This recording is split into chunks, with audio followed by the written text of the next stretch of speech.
So now we'll just discuss different ways to add taxes to manual invoices. So I've already created an invoice here with some basic information, just dates, and the most important thing to note here is that I selected tax type US. There's basically one way to do a US tax for pretty much any client, but the clients have to have specific codes available for you. It's up to them to have those if you wanted to non-US taxes like VAT taxes. But we'll just start with US taxes. Go to the next page here. For the line items, I've already entered some basic line items here. Now we have to note that the item is taxable, so I'm going to go back in and click on each of these, make them taxable. And if I make them taxable, then the tax that I'm going to be adding on the next page will apply to the ones I've selected. So one fee line and one expense line. Go to the next page. And at that point I can select a tax rate.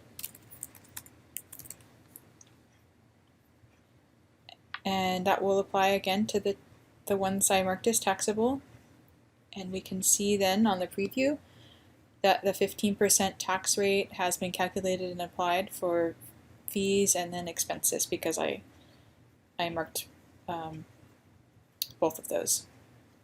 And so that's basically it for the US tax. I just put in a rate, I mark what I want to tax, and that's it.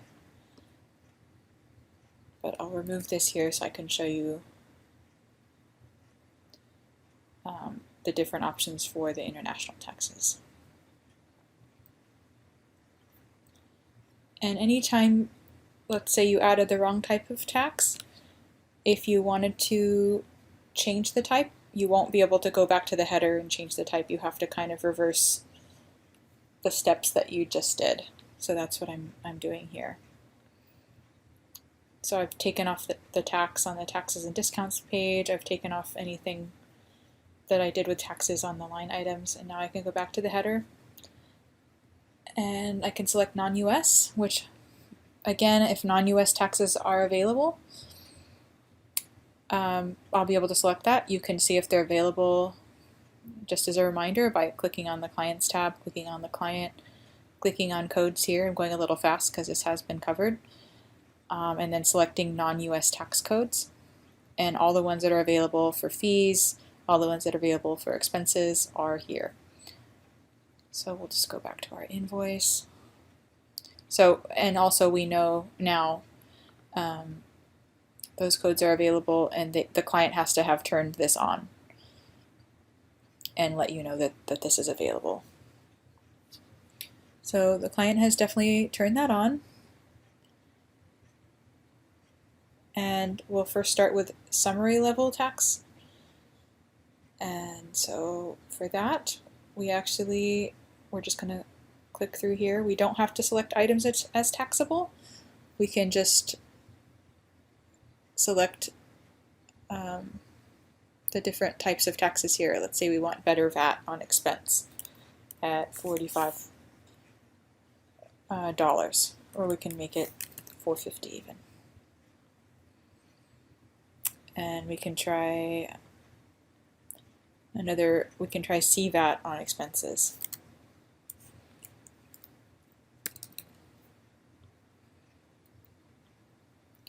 And we can try a fee tax as well and just see what this looks like.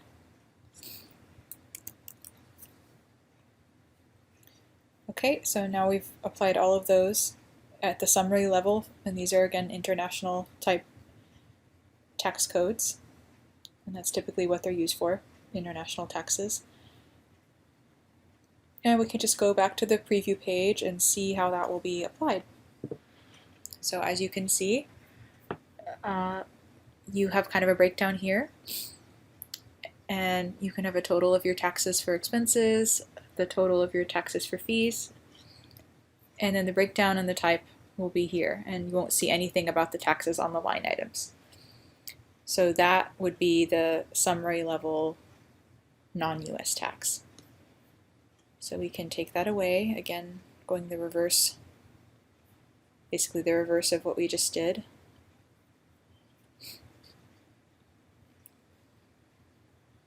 And here we can do the line item taxes. And it starts out kind of similar to how we do the US taxes, in that we will have to select the taxes at the line item level when we do it, the non-US line item level taxes. So for this fee line, I want to do, let's say, CVAT. And I click OK, save that. And for the expense line, I will try Better VAT.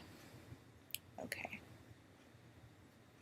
And then it's important here, I'll have to tell Collaborati what I want the rate for Better VAT to be. And I'll do those two different rates for the two different codes. Click through to preview, and you can see here that this was applied. This was the rate for CVAT, this was the rate applied for Better VAT. This may not be exactly what the client sees, but it should be very, very similar to what the client will see. And you can see the actual totals, the dollar amounts here for the fees, expenses, and then the sum. So that is the main ways through manual invoicing you can add taxes. Additionally, firms it could be that your client doesn't want you to add taxes that way. They could add them through line items, they could add them through other different ways, but that would be up to the client at that point. We'd want more information. But those are the ways that really manual invoice is designed to add tax for most firms and for the most part.